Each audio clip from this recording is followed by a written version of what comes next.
All right, welcome to Hoops Tracker. Jerry Howard, first day games, playing games for the top 25 through 40, playing in to get those last 8 spots in 5A, 6A. Jerry Howard, your host, Hoops Tracker, your source for Colorado basketball. Man, this is playoff central. Let's dive into some of the games last night.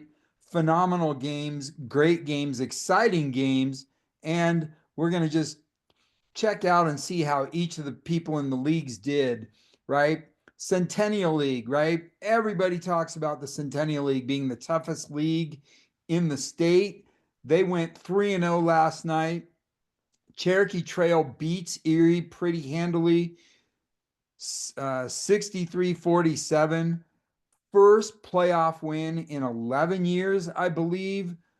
Um, Man, what a great job Coach Brandon Brown has done with that program to bring them back. They're a young team. They win. Grandview takes out Castleview. Castleview, one of the Continental teams. Grandview takes care of business. Congratulations, the first year coach Ryan Turk. First program playoff win as a head coach. Uh, he might have had one when he was an interim, but congratulations. Denver East takes out Columbine. Cherry Creek, I think this is an upset. Cherry Creek beats Legend at Legend. Not quite sure um, how that happened. We're trying to do some research, get into that game. We'll talk more about those in a second. Rocky Mountain High School up north finished, I believe, third or fourth in that Northern League. They get the big W over Heritage. They're moving on. Congratulations to Peyton Mackin and Daniel and the rest of those guys up there. Another huge upset. Not an upset in my mind, but I think on paper, Vista Peak goes to Legacy. They led the whole game. They just put it to them. Now, a lot of people don't know Coach Jordan Carter used to coach at Mountain Range before Highlands Ranch. He knows that Legacy team very well. He went in and proved it. His team took care of business. The City League 2-0 going in. Big shout out to them.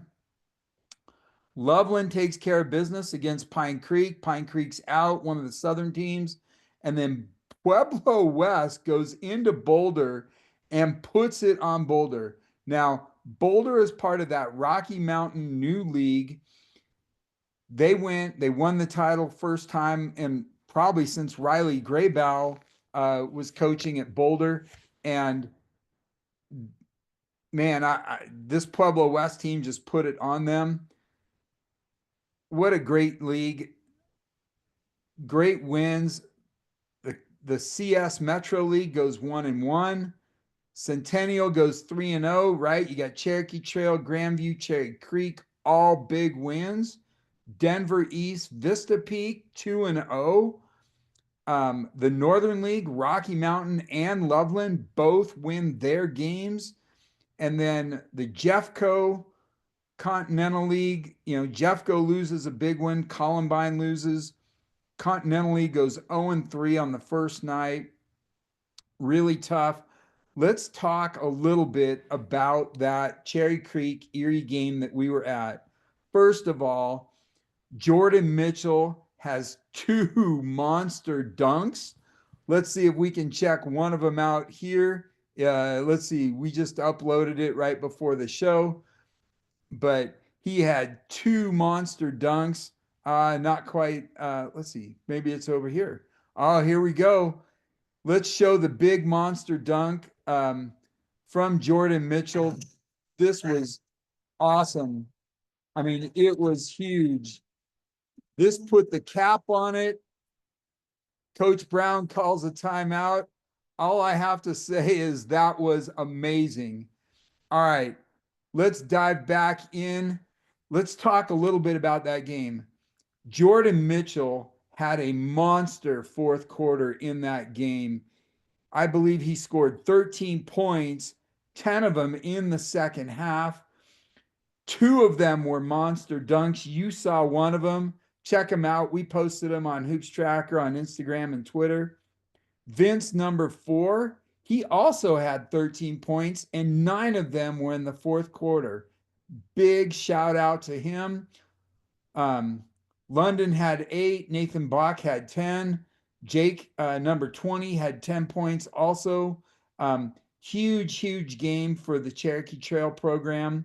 Now, Erie's lost 2 really tough games, their last 2 games. Last week, they lost a nail biter to Horizon, 51-50.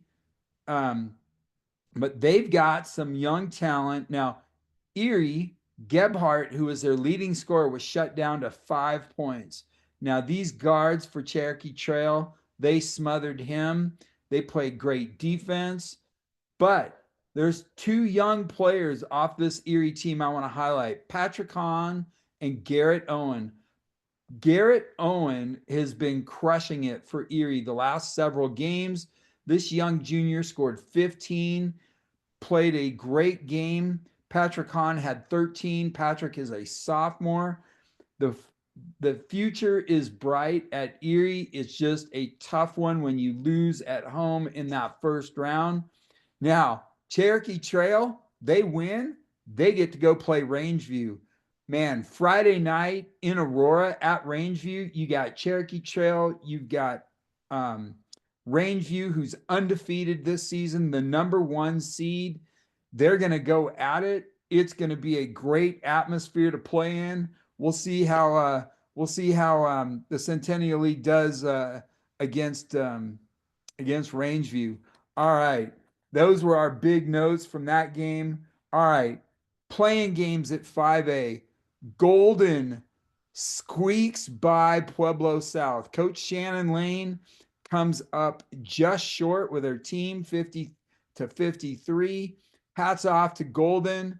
The Jeffco League gets a win there, but they also get a loss. Thornton beats Wheat Ridge. Thornton, the winner of the Colorado League, they get a big W. Gateway, who, congratulations to Coach Nick Dixon for getting Gateway into the playoffs, but Gateway takes a tough loss against Sand Creek, and then Mountain View up north takes care of business against Ponderosa, again, another Continental League team. So Continental League is 0-4 right now in the playoffs and the play-ins. And then Pueblo Central goes up to Glenwood Springs, I believe. Oh, no. Glenwood Springs goes down to Pueblo Central. They pull it out by 2. Very close game. Mullen, Centennial League, they're 4-0 total, right? You got Mullen beating Pueblo County. Next up from Mullen, I believe, is Stanley Lake. And man, this is going to be a game. Pueblo East beats Aurora Central. Thompson Valley gets the big win over Silver Creek. Huge games. Now we've got the 32 locked in. This is going to be great. The game's on Friday night. All these play-in teams are going on the road, and they are playing the top 8 teams. Let's see, as we take a look and go into that, let's see what the playoffs are going to look like now with Chassa. You know, this is going to be really exciting because this year, as we've said, it is incredible how the parity of everything going on right now with 5A and 6A. There's a lot of teams that I believe are, you know, they're squared away, they're ready to go. But what's going to be interesting is, what do the brackets look like and how will they fare, right? So if we take a look at 6A right now, we're switching over. Now, as we said, CT goes to Rangeview. That's going to be a big game. Grandview is going to Horizon. This is going to be a great game on Friday night at Horizon. We've got a couple other big games. We've already talked about Regis Monarch. Denver East goes to Valor Christian. You can never count out Rudy Carey and those teams. Cherry Creek is coming up to play Ralston Valley Friday night. We're going to see how Ralston Valley can handle the 7-footer Dylan Betts and company, because these teams are really good. Rocky Mountain is going to Eagle Crest. Vista Peak at Thunder Ridge. This is going to be a tough game. Coach Jordan Carter, he was in the Continental League last year. He knows this team really well. Let's see how well they do against Thunder Ridge on the road. Loveland's going to Mountain Vista. Pueblo West is going to Shap. On paper, right? These top teams should win those games. However, let's take a quick glance at some of the key games that there might be some upsets roaring. You got Grandview at Horizon. This Grandview team is loaded. They finished number 4 in the Centennial League. You've got East going to Valor. Monarch going to Regis. That's going to be a good game if Regis can keep it up. But there's another game floating down here that we want to take a glance at. Liberty at Fruita. I think Fruita takes care of business here. But this other big game up north, Broomfield, Overland. Again, Centennial teams coming up north to the Granite Peak League. We're going to see how tough this Granite Peak teams are, but this is another potential upset alert. Keep an eye out for it. Look, this is Jerry Howard. I'm your host at Hoops Tracker. We are going to be covering the playoffs. We'll be doing a girls show tomorrow morning and playing into the weekend. If you want to know what's going on with high school basketball in Colorado in the playoffs, go to Hoops Tracker. We're your source. We hope everyone has a safe trip and travels well. There's no weather issues coming, so looking forward to it. Everyone have a great evening, and we'll talk to you guys tomorrow.